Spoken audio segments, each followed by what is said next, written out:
Benefiting PRC, Gary, Virginia, and Donna, Sachet.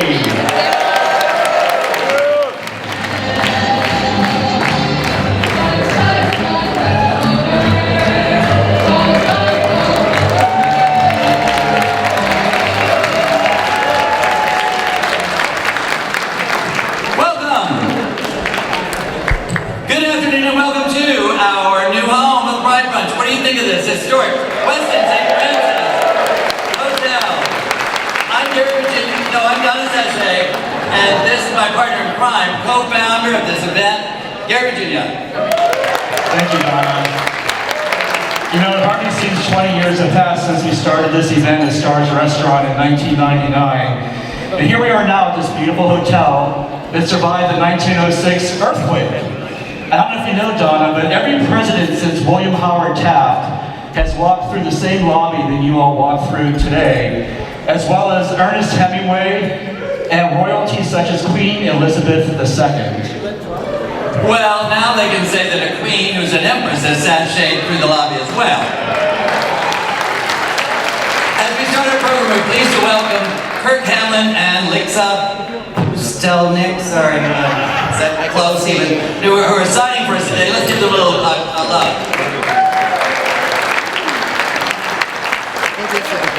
You know, 2019 is a momentous year in the history of our LGBTQ movement. With close to 1 million people expected in San Francisco for Pride this weekend, we're also commemorating the 50th anniversary of the Stonewall Riots from 1969. As we speak, there are 3 million people participating in World Pride in New York City. The 49th annual San Francisco Pride Parade and Celebration theme this year is Generations of Resistance. And it's not only a nod to the heroes of Stonewall, but also to those who fought back at Compton's Cafeteria, not too far from here in San Francisco, and stood up against police brutality way back in 1966. Each of our 2019 Parade Grand Marshals and honorees exemplify these tenacity and compassion that underscore resistance that results in positive change. We are thrilled to honor them here today. This morning, many of them were at the 24th Annual Pink Triangle Ceremony. Who was there? That's all Twin Peaks. So a few may be straggling in, we'll see. But kudos to Patrick Carney for doing that year after year and his crew, keeping the Pink Triangle alive, visible for 200 miles this weekend. During our reception, we hope you enjoyed the lively music by our loyal friends in the Dixieland Dykes Plus 3 band, who have performed at this benefit for probably 15 years now. Please join us in thanking today's band members, Lisa and Sally Canjora Clayton, Billy Green, Sulie and Artie, Michael Mayer, and Chris Mills. Let's hear it for the band! There they are. Oh, of course, you're near the vodka bar now that you're done playing. I know how this works. Now before we call tables to proceed to the delicious buffet, which is here, we have a few short remarks by some very special people. Yes, taking time out of their very busy schedule, please welcome San Francisco Mayor London Breed.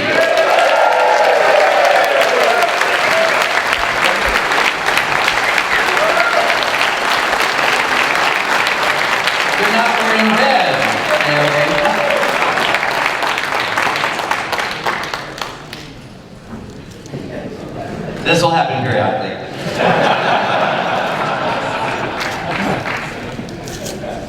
Let's hear from Mayor Bree. Thank you, Donna. Between all the events today, I couldn't do a wardrobe change, but maybe you can teach me how to do that quickly in the car. Well, thank you to Donna and Gary. Boy, this is a step up from the Wickham. Wow! Impressive! Well, I'm just excited to be here today. Happy Pride, everyone. And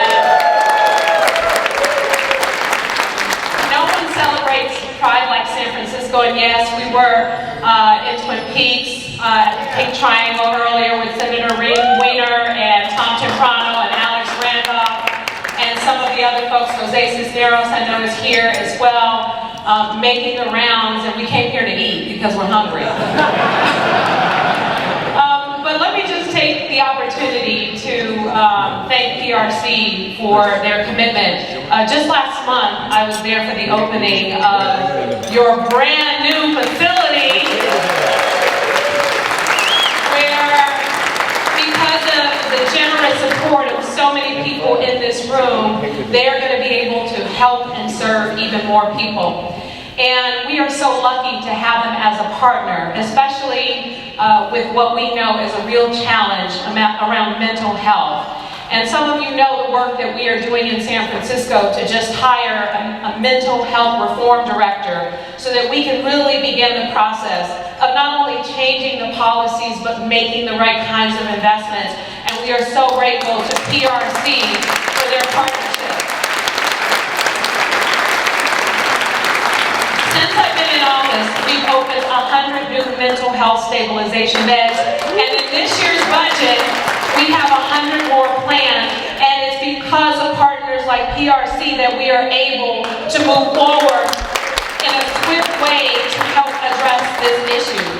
And so I just want to thank Senator Weiner for his hard work and advocacy in Sacramento to help address what we know is a real challenge. The work is not easy, the work is expensive, and so we need your support to continue for organizations like PRC. And we got to say, Donna and Gary, year after year, to host this incredible brunch where we can come together and celebrate and get fed on top of that. Thank you so much. But more importantly, to support an amazing organization. And before I exit the stage, so that we can eat, because I really am hungry. You know, I'm really proud of the investments that we just made in this year's budget, and some of you have heard about some of the new investments coming out of the city and county of San Francisco. I don't think Supervisor Mandelman is here right now, but I'm so grateful for his partnership and advocacy for the LGBT community. We use data to help inform the decisions, and in particular, what we discovered.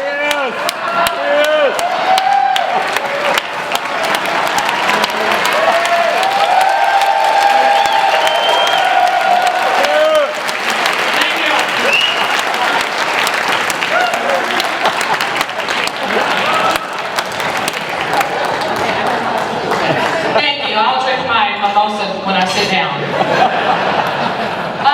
One of the things I'm most proud of is looking at the data around homelessness, which we know is the #1 issue that we face in San Francisco. And what we discovered, sadly, is that folks who are part of our trans community are 18 times more likely to experience homelessness than any other population in this city. And so we have made one of the first in the country investments to ever occur, an additional $2 million for a new program called Trans Home SF, where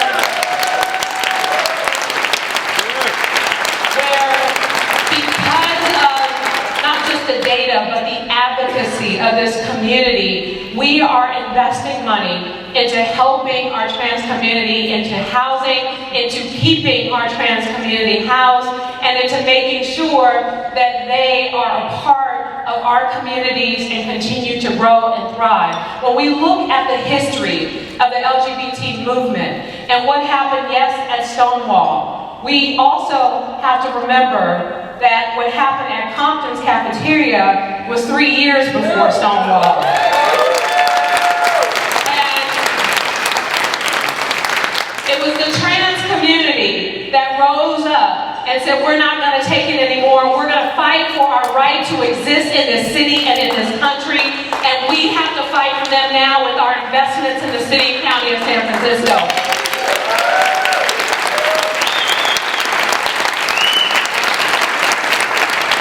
Thank you, Brent Andrews. Thank you to all the volunteers and the people who continue to uplift this incredible organization and uplift the residents of our great city. I want you to have a good time during Pride. Make sure that you have fun, but don't call me if you get arrested, because I'm not playing around with y'all. Y'all gonna just have a good time, have fun, enjoy Pride, and let's do it San Francisco style.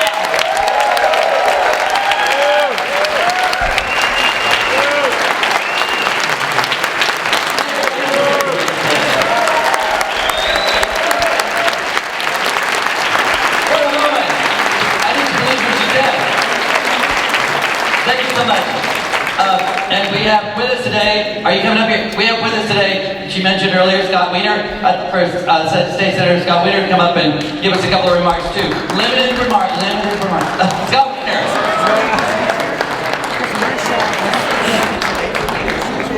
I want a muffin too.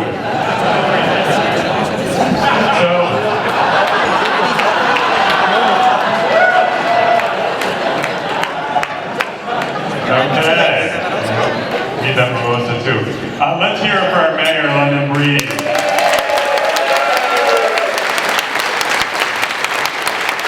You know, being mayor of a city like San Francisco is really, really hard. I am not envious of that. It is a hard job. And it is so easy to come in and be mayor and just keep coasting off of what's happening. And Mayor Breed came in, oh, there we go. Mayor Breed came in and she is breaking some glass and doing things differently because the status quo isn't working. So thank you, Mayor. And I just want to say how proud I am to represent San Francisco and to be a San Franciscan. You know, we do things here, we tend to do them first, like when we became a sanctuary city many years ago. Before it was popular, when we did marriage equality, before it was popular, when we did needle exchange, before it was popular. And what happens is they make fun of us, they say we're crazy, they say, oh, it's just San Francisco, and 5 or 10 years later, everyone is doing it because they know that we were right when we started to do it.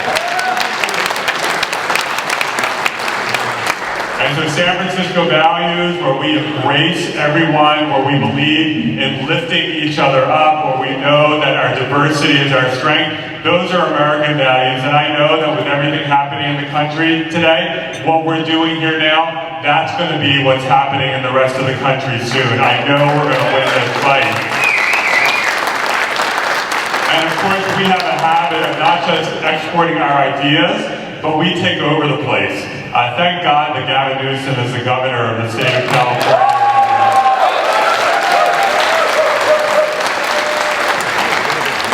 And thank God that Nancy Pelosi is running the place in Washington, D.C. And I can't get too political, but thank God for Kamala Harris.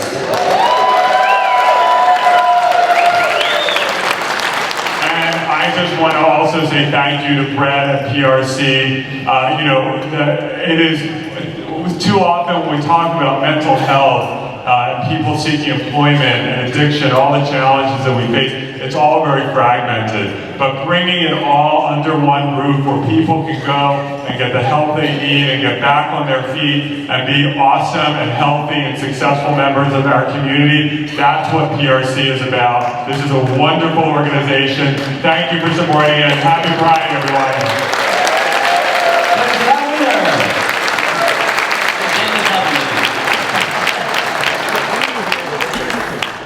Thank you, Mayor Breen and Senator Wiener. We also want to acknowledge other members of the city family joining us here today, and excuse me if I forget anybody, but I think I've seen City Treasurer Jose Cisneros over there. Donna, I want you to come sit over here with Wells Fargo. There's a seat for you, seriously. And Valley Brown, District 8 Supervisor. District 8 Supervisor Raphael Mendelman. City College of San Francisco Board of Trustees President Alex Randall.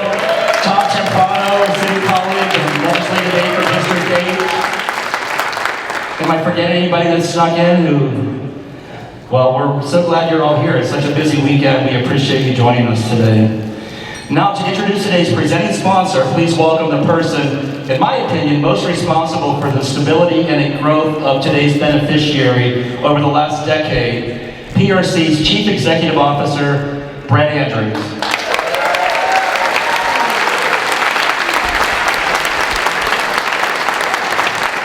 Talking about queer life from the straight guy to queer guy, this man's like GQ. How much are we paying you?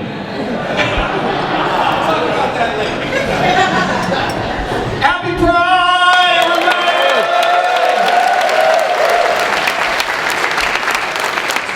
Everybody kind of sort of knocked out all of my remarks, and here I'm down to like, exactly. I used to start out with like papers and they've got me down to a Post-it, people. A Post-it! This shouldn't happen to a dog. Exactly. I am so thrilled and excited to be here and look out over this room. Donna and Gary, you've done a remarkable job. What a beautiful space. Let's give them a round of applause. Thank you. We're so excited.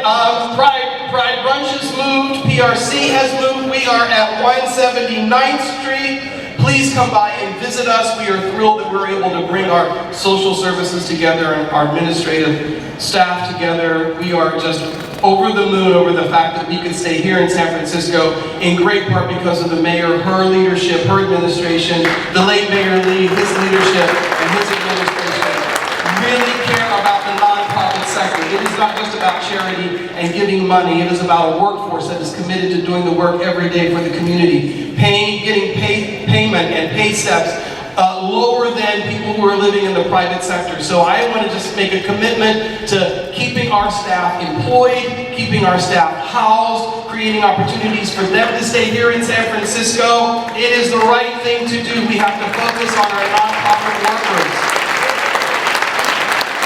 The mayor made that commitment by adding funds into our current budget to address the minimum compensation ordinance, and we want to thank you for that.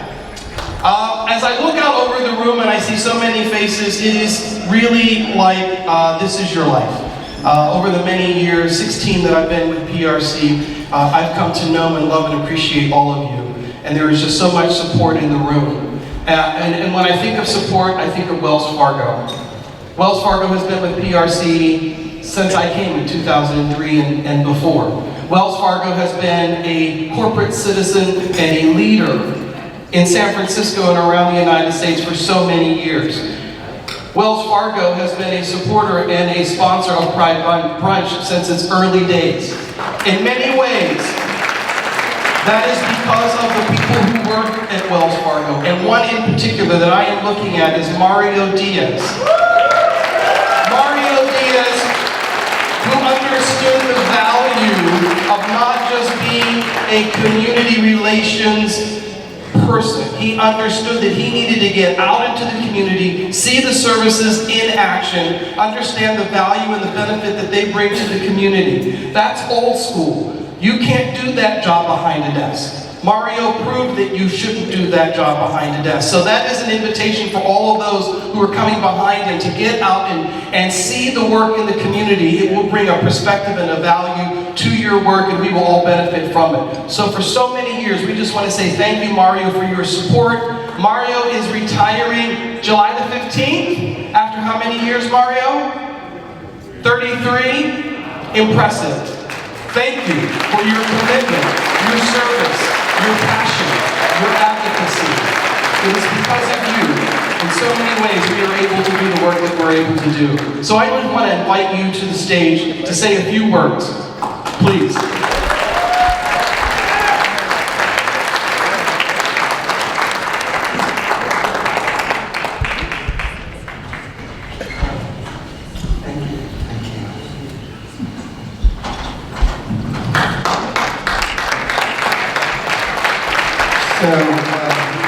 I'm not going to say what they told me to say. This is an emotional moment, and Wells Fargo has been supportive of the LGBT queer community, not just in San Francisco, but in California, and as we merge with other financial services across the enterprise now in New York, it's gone beyond. There's 30 years of support from Wells Fargo for local charities touching people like ourselves. So my defining moment of coming out, I didn't want to get emotional, so I'm going to tell a little story that maybe will make you laugh. So my grandmother used to make clothes for my sister, and I was the youngest of the kids, so I was always watching my sister get these new clothes, and I go, God, what am I going to get? And so one day, when my grandmother came to pick my sister and let out to take her off, I went into her portable closet, and I saw the first communion dress that she had made for my sister, and I put it on. So I put that dress on, I went in the driveway on Mountain View, and I twirled in the driveway. I twirled, and on the fourth twirl, as I turned around, I saw my grandmother's car drive up, and I froze. I ran back into the bedroom and hid in that little portable closet. And so I asked my sister Lynn, I go, Lynn, do you remember that day that you guys surprised me and I was wearing your communion dress? She goes, yeah, I remember. And I go, well, what did you ever say anything about it? Well, you had it inside out.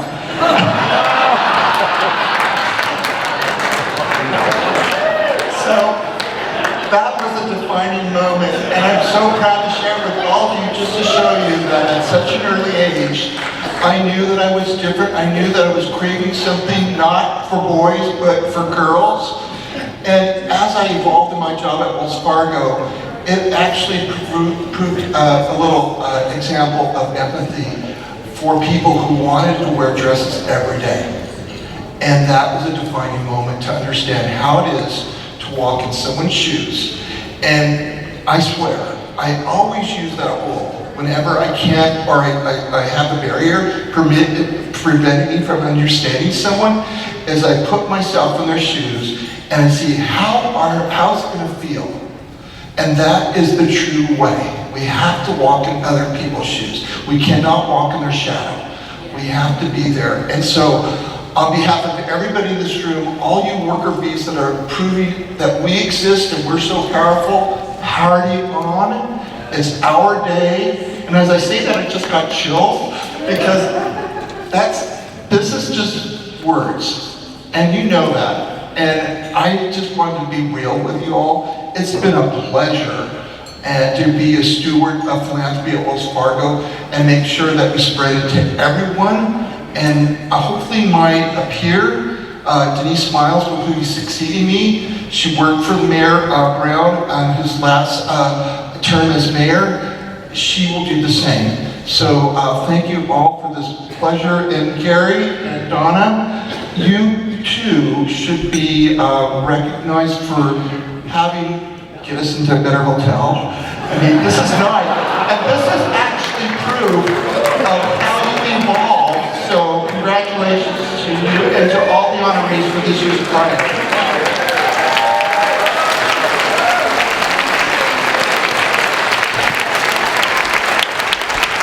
Joining in toast to Mario's retirement with a hip hip, hip hip, hooray!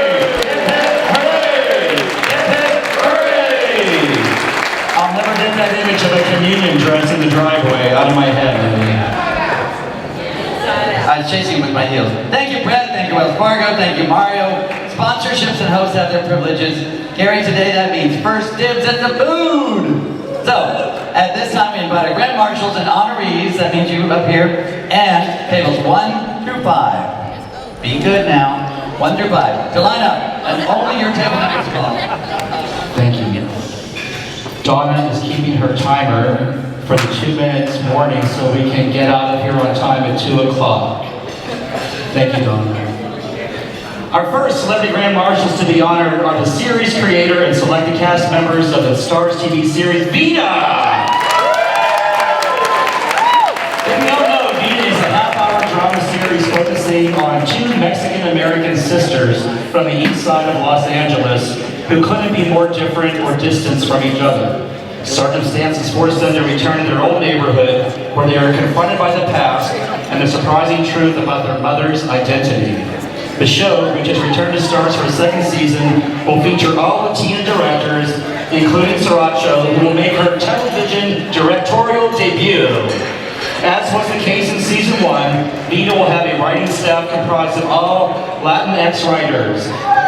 Vida also won the GLAAD Media Award for Outstanding Comedy Series, was honored by the National Hispanic Media Coalition, and the 2019 Impact Award.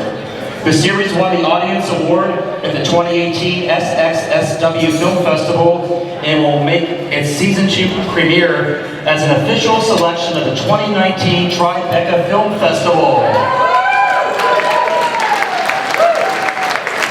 I apologize for my pronunciation, but participating in the parade tomorrow are series creator Tanya Sriracha and cast members Michelle Prada, Sir Enzateki, Chelsea Renton, and here to speak to you today is cast member Roberta Calindres.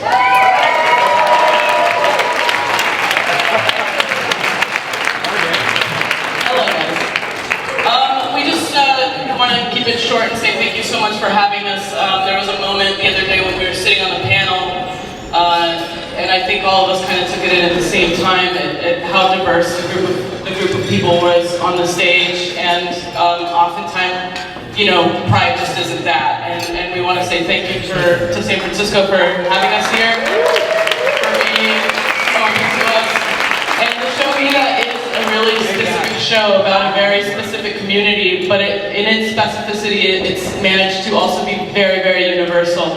And I encourage everybody who thinks about watching it and doesn't think that they'll have stuff in common with this community to remember that many people feel that way about the queer community, and we got none but love to share. And thank you for having us. And it's nice to remember that, you know, there's just a feeling of we're both witness to and proof of how lucky we are to be alive. Thank you.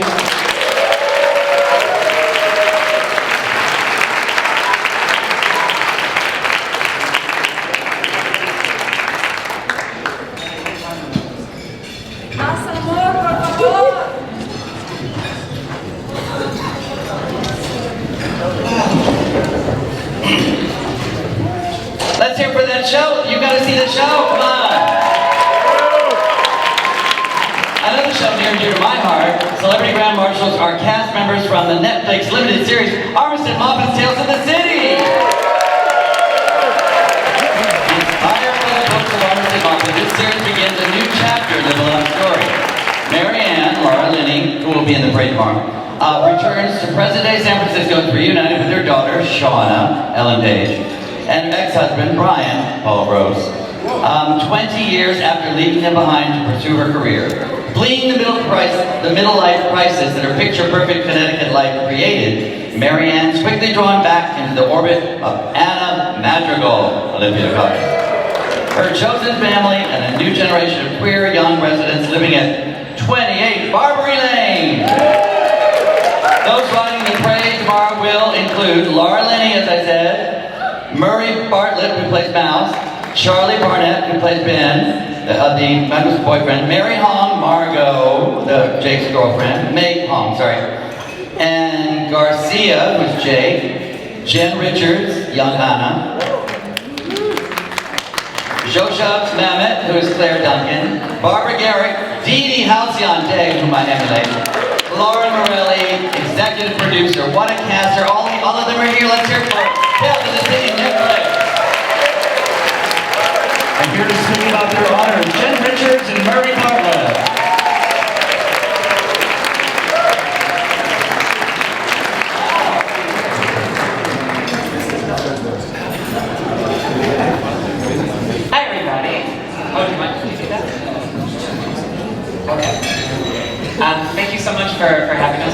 so incredibly proud of bringing Tales of the City and this little slice of San Francisco life and history and queer culture back to the screen.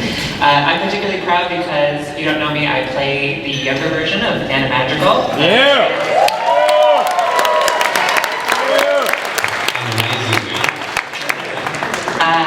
Can you take your clothes off then? If you have no other reason to watch Tales of the City, watch Murray and Charlie have some great sex scenes. That's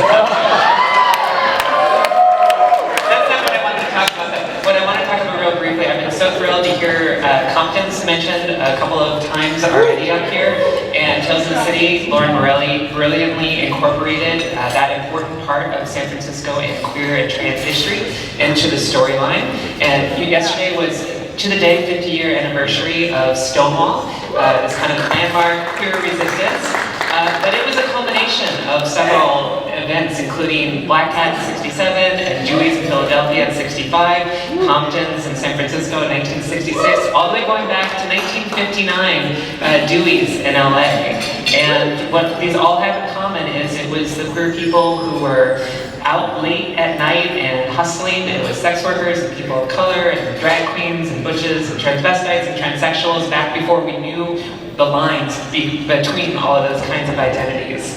And just thinking about Stonewall lately, there's been a lot of, who started the gay rights movement, and I feel like in queer culture there's been a kind of fight over who is responsible, and whether it was the gay white man or whether it was, a trans woman of color who threw the brick. But the fact is that it used to be all of us behind those doors together.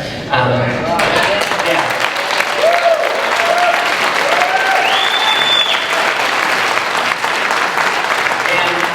There's a moment in Tales of the City towards the end which for me sums up the entire series and why it matters and why it's so important, and more important now than ever, which is Marianne, one of the main characters, is sitting down with Anna Madrigal after they've been through all these kind of dramas and traumas and how things about their own past come out that they're ashamed of.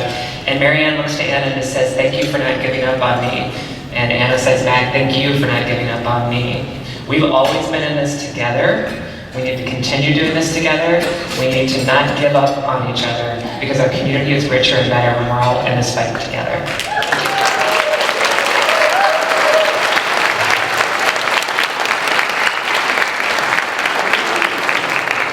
I just want to leave you with some words from Armistead Maupin, who we're here representing. I know he would love to be here with us, but when I look out into this room and being back here in San Francisco, it's a city that I love so much and I seem to keep coming back to. When I look out at this room of wonderful people and being here celebrating Pride with you all, I think of these words that Armistead wrote. And it's from a letter to Mama that he wrote for Michael Tolliver. He's coming out of his mother. And it's just a piece of that letter that reminds me why I feel so proud and lucky to be part of this community. Being gay has taught me tolerance, compassion, and humility. It has shown me limitless possibilities of living. It has given me people whose passion and kindness and sensitivity have provided a constant source of strength. It has brought me into the family of man, Mama, and I like it here.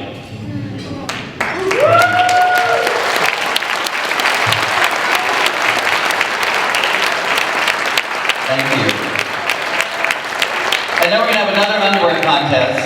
No, we're not. Wow, that was great. Okay, we got to continue. It's a busy weekend and we want to recognize different people who are honored that couldn't be here today. The Community Grand Marshal who was selected by the members of San Francisco Pride was Mrs. Vera with Vera Sphere. So be sure to watch for her in the parade. Also, we brought some Inside Pride magazines for you, and the latest Pride edition of the San Francisco Bay Times, our media sponsor, has papers in the back, so please take them home, because all these Grand Marshals are featured and you can learn more about them. Next up is a Community Grand Marshal who was selected by public vote, and I might slaughter his name as well. Vince Crisostomo. Am I close? Sort of, okay. Vince is a gay Chamorro, or a Pacific Islander, a long-term HIV/AIDS survivor like myself, who believes in the power of community and has dedicated more than 30 years to HIV/AIDS activism and LGBT communities. He is passionate about bringing healthcare and social justice equity to people of every sexual identity, HIV status, gender, race, and age.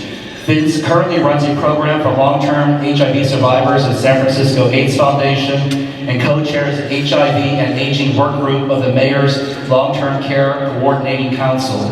He was executive director of the Coalition of Asia Pacific Regional Networks on HIV and AIDS. He founded the Pacific Island Jurisdiction AIDS Action Group, and he served as a United Nations NGO delegate for the Asia Pacific. It's our honor to welcome Community Grand Marshal Vince Crisostomo.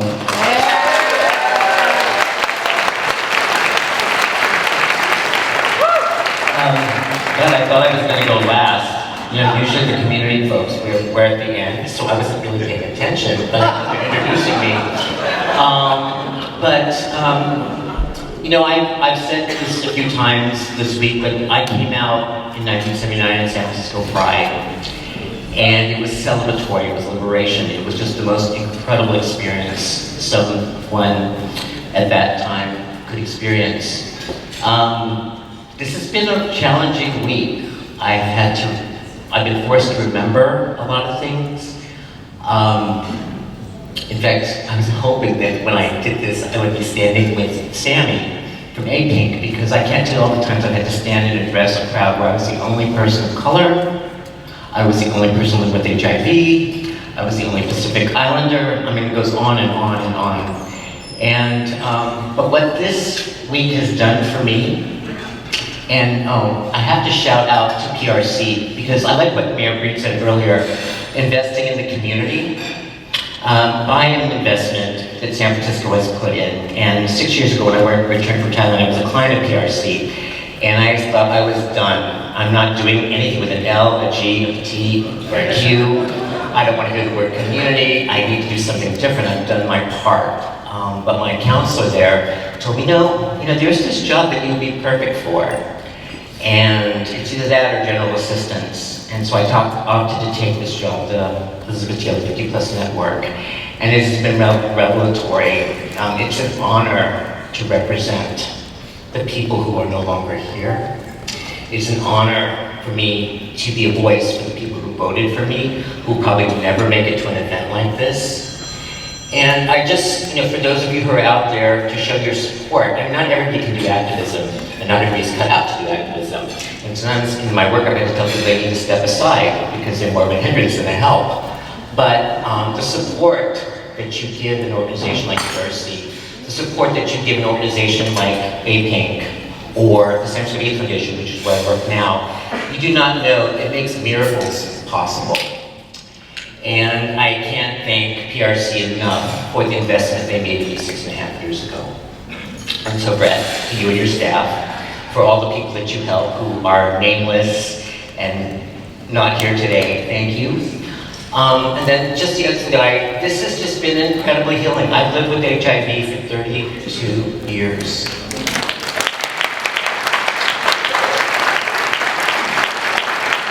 I have seen more pain than anybody has a right to see in a lifetime. And what really struck me when this opportunity came up was talking with Sammy, and they had the same questions that I had 25 years ago with the Pride Committee about what does this mean, where are we going, and what are our values. And I'm hoping that whatever happens, those of us who are aging with HIV need help, but that we lift up our young people, because they're facing now at this time what we faced like 30 or 40 years ago when this all started. And so I want to thank you all for coming out. I want to thank, if anybody out there voted for me, I want to thank you. I never thought I'd be the popular anything, but you know, please remember, I think I said this, and I may have already said this, all these speeches kind of run together, but 40 years after coming out, I get a parade.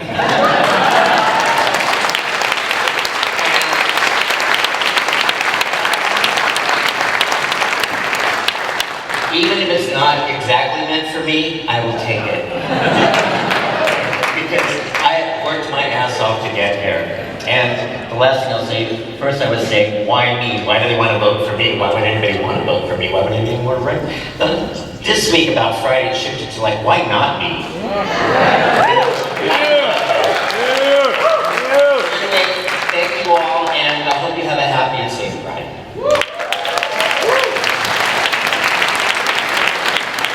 Thank you so much.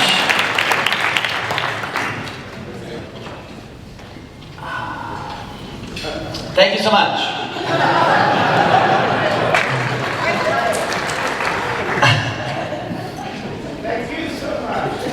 Thank you, Frank Wu, for being here. I want to thank you. Okay. There's a Heritage of Pride Community Award for outstanding service to LGBTQ communities. And who receives that this year? An organization of which I'm very proud, the Richmond Ermit Aid Foundation. Speaking for them, Ken Henderson. Executive Director of Richmond Ermit Aid Foundation, Ken Henderson. And his partner, Joe Silers, in the audience. Thank you. And thank you for this award for SF Pride. I look at this as kind of like the longevity award, because this year we're celebrating our 25th anniversary to the community. We're founded, if you don't know, and I always find that a lot of people have no idea who the Richmond Ermit Aid Foundation is. They think we're based in Richmond, California, or the Richmond district. But we're founded by two moms, Barbara Richmond and Peggy Ermit, who both lost their only sons to AIDS. And they decided to take action rather than give themselves to their grief and do something positive. So we started producing events. We started with an event called Help Us on the Way. It's an annual event. Our 25th anniversary show is coming up on August 18th, shameless plug, at the Palace, or at the Hearst Theater. Celebrating Broadway is the theme. So, Mark, you're trying to get tickets if you can. But Barbara and Peggy had a dream that we'd have a world without AIDS before they died. We don't, and they have both passed. We're still working towards that, but we also provide services for homeless youth and hunger programs. We've expanded what we do, and we're trying to keep that movement going. When we started out, it was about helping people die with dignity. Today, we want to help people live with hope, and that's what we're about. So, we do stuff all year long. We have everything from our dress down event, Broadway Bears, San Francisco Scripts, which I know some of you have been to and mentioned, and our big dress-up events, Help Us on the Way, and things like that. So come out and support what we do. Keep us going for another 25 years. But thank you for everything. Now meet the stars, Richmond Ermit Aid Foundation. Our next honoree was selected by the San Francisco Pride Board of Directors as the Lifetime Achievement Grand Marshal. This is a very big discussion every year, having been president of Pride a few years. When you get this honor, it means you've really made it. This year's honoree is Donna. She's an artist and an activist for transgender rights who got her start with the Caucats. She has served on the boards of the Trans March and the Transgender Day of Remembrance, and on the committees to name streets after Vicki Marlene and Compton's Cafeteria in San Francisco's Transgender Cultural District. In 2018, she raised San Francisco's first transgender flag at City Hall with Mayor London Breed. Donna was the subject of the Irish Prize-winning 2013 short film, My Mother, and featured in the film Beautiful by Night. Donna has been covered in publications such as Out, The Advocate, San Francisco Chronicle, and The Daily Beast. The immersive play she co-wrote, The Compton's Cafeteria Riot, recreated San Francisco transgender history and received many accolades, including SF Weekly's Best of 2018. Please join us in welcoming the 2019 Lifetime Achievement Grand Marshal, Donna.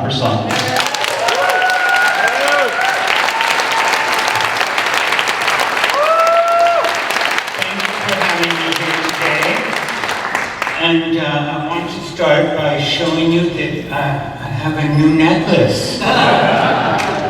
And it took over 70 years to get it. A lifetime, yes. And I'm I'm enjoying it. So thanks everyone that are responsible for me having it. I want to start by letting you know how I learned, how I found out that I'm a girl. I'm a girl. Well, I'm a woman now, but 67 years ago I was a girl. And this is how I found out. I was raised in San Jose in a Mexican family. I mean, we were all born here in America, but we are Mexican heritage. And I was told and thought that we were poor, but it turns out that we were raised like Whole Foods. Yes, it was, everything we had was organic at home.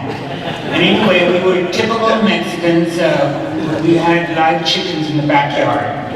And my mother would cook up the chickens and she would usually say, okay, Dad, go get them, or one of the boys. Well, this time there was no boys at home, it was just the girls, we girls. So she says, okay, girls, go out there and get one. Bring me back a chicken. So we went out there and we had a tree stump, and well, the long and short of it is one of my other sisters had to do it. She had to kill the chicken and see it run around the yard like a chicken with its head cut off. But I got faint. I got faint. And, they had a good time, but I had to go in the house and lie down for a while. So it was in that moment that, hey, I'm more of a girl than my sisters. Yes. And then when I would leave the house, I would get taunted, you might say. And one thing I heard one time was, hey, you're too pretty to be a boy. They were really bullies, right? Yes. But anyway, I grew up, and comes from a loving family, biological family, so I made it okay. But in the 1960s, I found my way to San Francisco in the Tenderloin, and I came across Compton's cafeteria. And that's where maybe some of you have this experience. First time I looked at a drop-dead gorgeous woman and learned that she was born biologically male. But I became friends with them, and I learned some of their stories. And to show you, if you're lucky enough to live a long life, 50-something years later, I learned about that riot. I left the group of beautiful people before the riot. But I learned about that riot, and I was blessed in that I was invited to co-write their story. So, these ladies that I met, I've said this before, but it deserves repeating, they were born, they lived a while, and then they died, never getting the message that the courageous attempt at living an authentic life they never heard that it was right. And I want to make up for that. And I want to bring validation and a purpose for their lives. And so this play will forevermore validate these women. And in the spirit of inclusion, be a part of gay liberation. And I feel that the best rights and social justice that are gained are when we do it ourselves.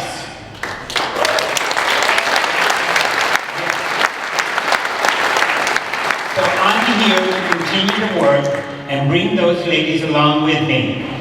And I hope, I insist that you see that story, because they are a part of gay liberation, and they did so much work, and they lived tragic lives. And here, I told the story at City Hall, you know, what they went through was horrible. But let's not ever let it happen again. And you know, there are attempts right in the moment to erase every gain that we have made. So I'm saying, now more than ever, I want each and every one of you to be an activist in some way. You can do something, okay? Thank you.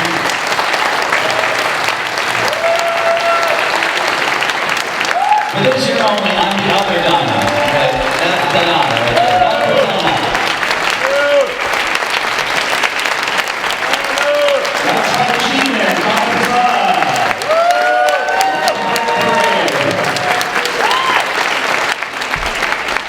I'm going to ask Vince to come up and introduce our next honoree because he has a unique relationship with this organization. So it never hurts to ask her what you want. Each year, the public votes for one community organization grand marshal at the Pride Parade. And this year, the winning organization is Asia API Equality, Northern California, APINC. This organization builds queer and transgender Asians under power to transform our community livelihoods from scarcity to abundance. They organize to heal, create intergenerational connections, and lay foundations for a new liberated world. Through their leadership, development, and movement building work, APINC envisions a world where all queer and trans Asian and Pacific Islanders can be present and affirmed in their bodies, families, and communities as their full, authentic self. On a personal level, recently my parents and I have gone through some hard times. These young kids put together a fundraiser and raise money to take care of me and my family. But they also take care of other members of the community. And as an elder from this community, it is such an honor, and I cannot tell you how proud I am to pass the time on to this generation. So I'd like to introduce Sammy, Eliza Wills, to speak about their honor.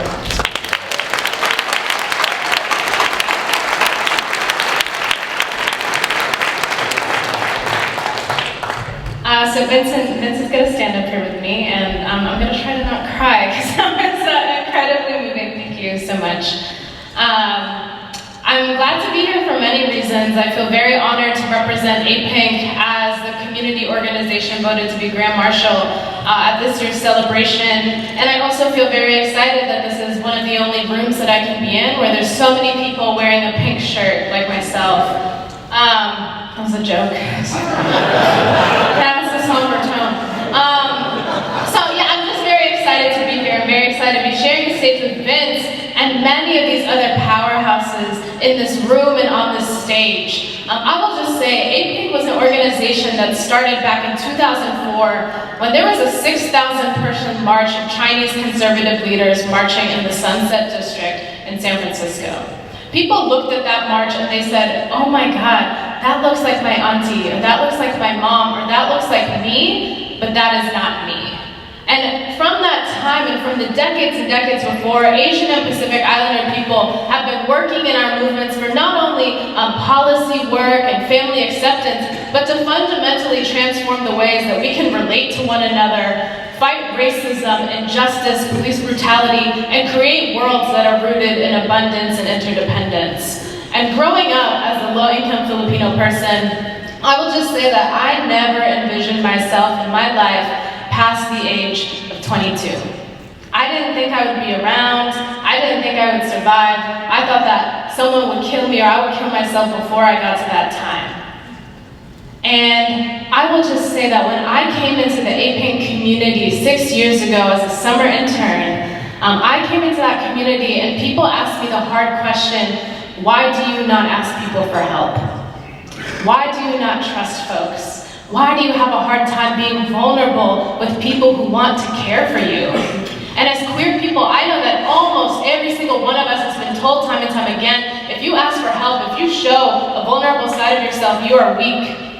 Or you can now be here showing people the sides of yourself that are not strong. But I want to let you know that the strongest thing you can do is ask for help. And after that first summer when I was an intern, I had a time in my life in which I didn't know where I was going to live. And the people who housed me were the elders, the community members that came straight from APINC. And so I want to just let you all know now, as we are embarking into this celebration for the rest of the weekend and the rest of tomorrow, I just want to say that the fight continues, right? The fight that was started by Black and brown folks, by trans women, by sex workers and poor people, that fight is continuing for people every single day of their lives. There are so many people who are not yet invited into this room, who do not see themselves as part of our communities, and as people who are here, who find joy in being with one another. It is our responsibility to extend our hand and say, you can ask me for help, and you can continue this fight for liberation. I will be curious, I will ask you, and I will follow you, because as someone impacted by the oppression, you are the one closest to the answer. So I want everyone here to ask those questions and to move forward. Thank you so much. Happy Pride.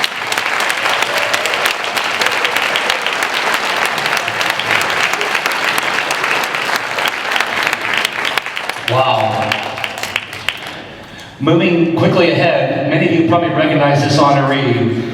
He's this year's Audrey Joseph LGBTQ Entertainment Award winner for those people who've made a significant and historical impact or left an indelible impression on the queer community and the movement for LGBTQ rights through their artistic expression or through their contribution within the entertainment industry. It's a very broad category. This honoree is a down-to-earth comedic force of nature and experience and has been one of the most sought-after voices of diversity in comedy for almost 2 decades. He has appeared on BET, TV One, Viceland, and in a highly lauded comedy special, That Bitch Better Be Funny. He co-starred in the Oscar-nominated short, I Live Here, produced the documentary, A Tough Act to Follow, and wrote and produced 2019's A Different Direction. He's headlined venues including the Kennedy Center for the Performing Arts, the Howard Theater, the Punchline in San Francisco, and the Laugh Factory in Hollywood. His comedy offers riveting and fresh takes on race, religion, politics, and sexuality. You know, all those things you weren't supposed to talk about in polite company. Please welcome Samson McCormick, the Audrey Joseph LGBTQ Entertainment Award winner for 2019.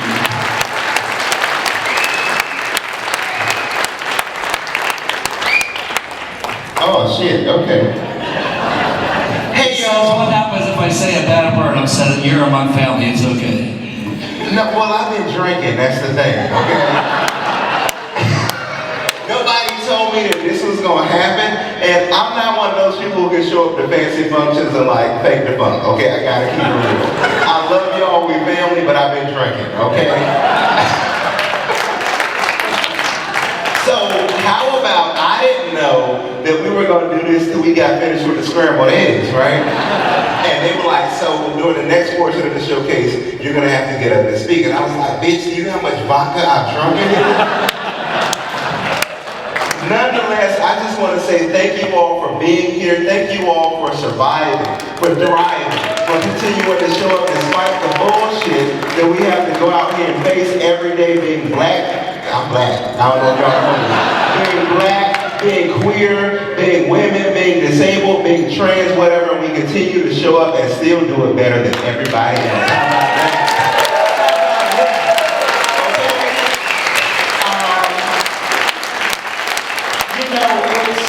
I think about so I always joke and tell people like I've been doing comedy for almost 20 years. I was one of the first black gay stand-up comedians in the country, okay? And I know y'all can't tell. Thank y'all. 5 people, thank y'all. 7, 8, 12, 13. And I know y'all can't tell, but I'm a lot older than I look. Y'all can't tell, you know, because black don't crack, but I'm old. Hey, y'all can't tell, but I'm 65 up in here, okay? Y'all crazy. It's shea butter and Jesus, girl. Shea butter and Jesus. She was like, you lying. No, if you wipe the shea butter on black people, 80 immediately, okay? No, I do want to say this is incredible. I want to congratulate all our fellow honorees that are up here. This is for all of our journeys, you know, and all of you all, like I said, for surviving, for being here. Me and my brother over here, we were just talking about just our journeys, and a lot of the times I got caught up because I am in the entertainment industry, and in the entertainment industry, you get caught up in what other people are doing and what you're not getting. And I was one of the first, and it was just like I got caught up in a lot of that. And I was having a lot of conversations with a lot of young queer black men, and I said, I'm not doing this for the accolades. I'm doing this because there was a time where I did not feel worthy. I did not feel loved. I had the audacity to sit up in a church where they were telling me God did not love me, and that's a goddamn lie. Because God made our gay asses. And I believe that.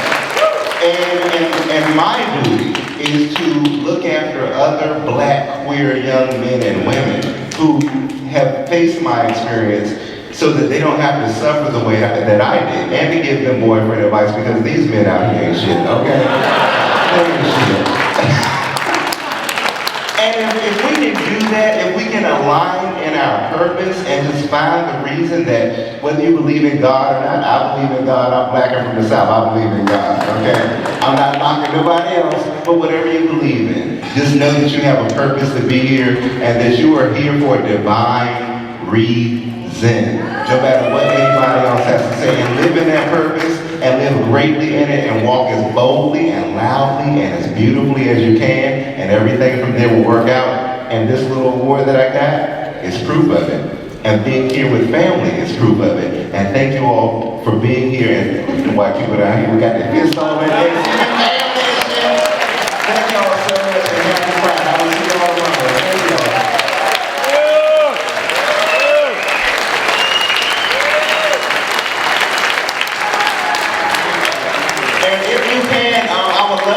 For y'all to come out to a show and see a film, follow me on Instagram at Samson McCormick. SAMPSONMCCORMICK, and I sell weed, so hello. This is not a commercial. Let's hear it.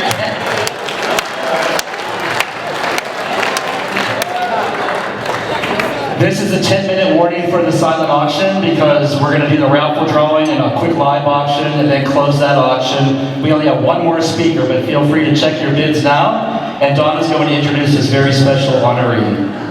She's been very patient. There's an award named after Jose Soria. It's the Jose Soria History Maker Award, and this year it goes to a friend of mine and a fellow empress, China Silk.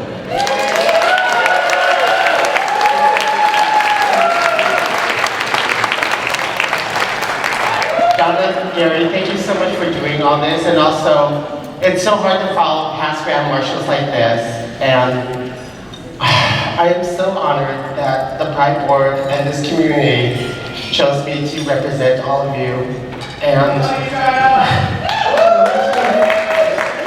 my life is so blessed because I get to share all this with all of you tonight and this weekend, and my loving helper Fernando, I will love you with all my heart, and my sister Empress Chica and Cher. I could never have done any of this without you, because it's because of all of you. You made me, and I raise money because I care about you, and you're my family. And if I can always take care of you, I'll be more than glad to do it, because you are the best family I could ever have in my life.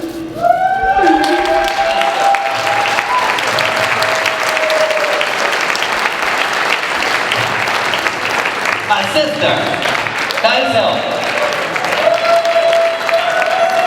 Every year there are people that come up, you don't know what to expect, and there are new things that are said in moments. And we've had some great moments here. Thank you for paying attention to our Grand Marshals and our awardees. It means a lot to them, and it means a lot for you to listen to their stories. They'll be in the parade tomorrow. I hope everybody will be there. I'll be on television again with CBS this year, and Michelle Meow, and we'll be covering the whole parade. It's streamed live on KPIX. If you're not tired of seeing me, I'll change clothes, don't worry. We also want to acknowledge the honorees who could not be here today. Celebrity Grand Marshal Kristen Beck, Miss Billy Cooper, Bob Haas for the Pride Freedom Award, Crystal Veronica, the Pride Creativity Award, Cheryl Donier, the Teddy Witherington Award, Lion Martin Health Services with the Gilbert Baker Pride Founders Award. Probably hope to see all of them in the parade tomorrow. Who got a raffle ticket? Anybody? To stay here. And you just look at one life, mine, touched by AIDS Emergency Fund and PRC, and now they're merged. And I said I'd always get back to help the next person in line. And Donna's the same way. We love this city. We love each one of you who came here today. And thank you for your generosity. And please give my good friend a warm welcome for a closing performance, the beautiful Donna Sachet.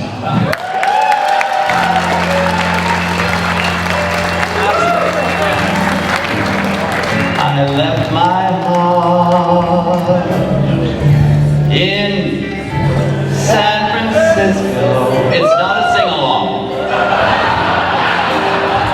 I on a hill. It called to me.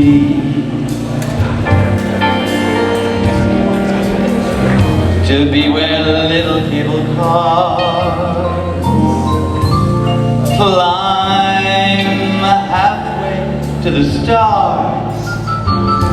The morning fog may chill the air. You know what? I don't care. My love waits there. Okay, say it with me. San Francisco. Above the blue. Those blue eyes, my blue to many see. When I come home to you, my San Francisco. Your golden sun will shine for me. Thank you for joining us today. Have fun at the parade tomorrow. Gary, join me. Don't sing, just join me. Have you had fun today? We'll see you at the parade tomorrow. Thanks for being here for the 21st annual Brunch.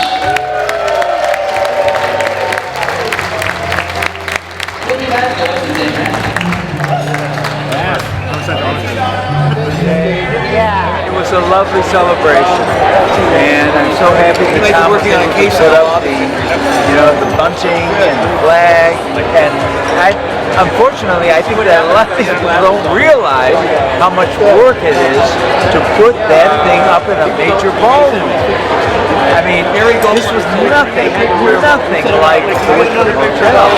This was a step up, but a big step up. And Tommy was here with half his brain, directing all of them what to do. And it couldn't have turned out more beautiful. And don't make me cry.